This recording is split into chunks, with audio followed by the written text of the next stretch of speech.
Hey guys, Eric here from 7 Circle Hobbies, and today I'm going to show you a quick system to build a modular wargaming table and cover some common power tools that might be handy in the build.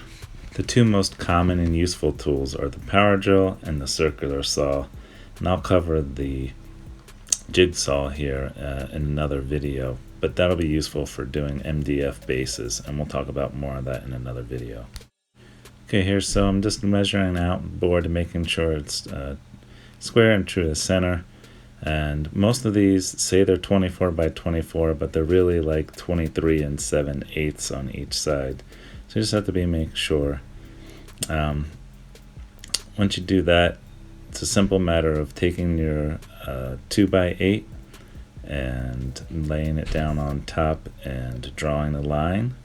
And then you're going to cut that same piece twice, which we'll show here in a second, and then your other two pieces for the interior are going to be slightly shorter because you have to take the width running across into account, and it comes to roughly 20 inches and 7/8, 20 and 7/8 of an inch.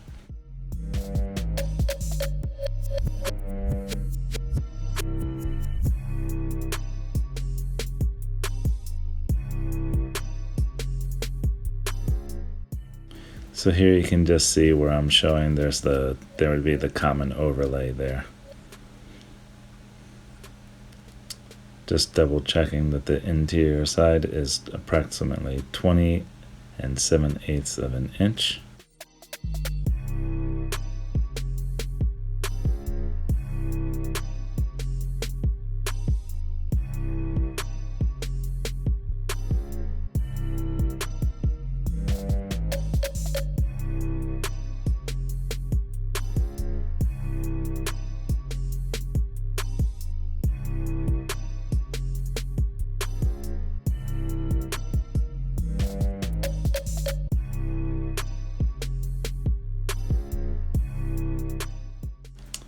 I'll put all my items I've used in this video down in the description, but a square is another really useful tool to have. You can pick up one cheap at the dollar store.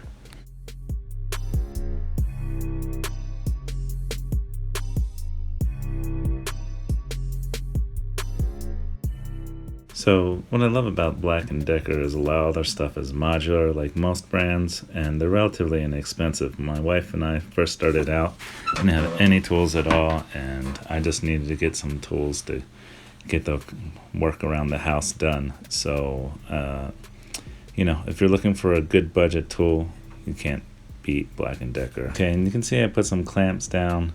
Really should use some thicker clamps there, but that's what I had lying around, and it was just one quick slice. So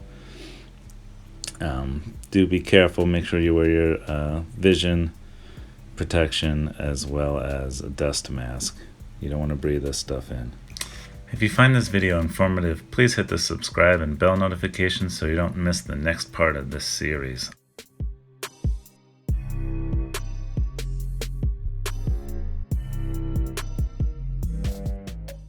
I'll use a number 6 screw using a number 6 countersink to make sure I can get the screw heads flush with the board.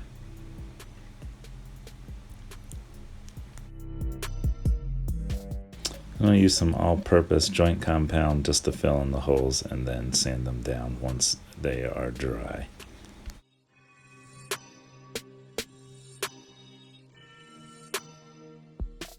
An alternative method is to use some liquid nails and clamps. You wouldn't even need any screws or power tools at all. I had pre-made some 1x1 modular boards with this method already. As you can see, there's no screws. It's just held together with the liquid nails.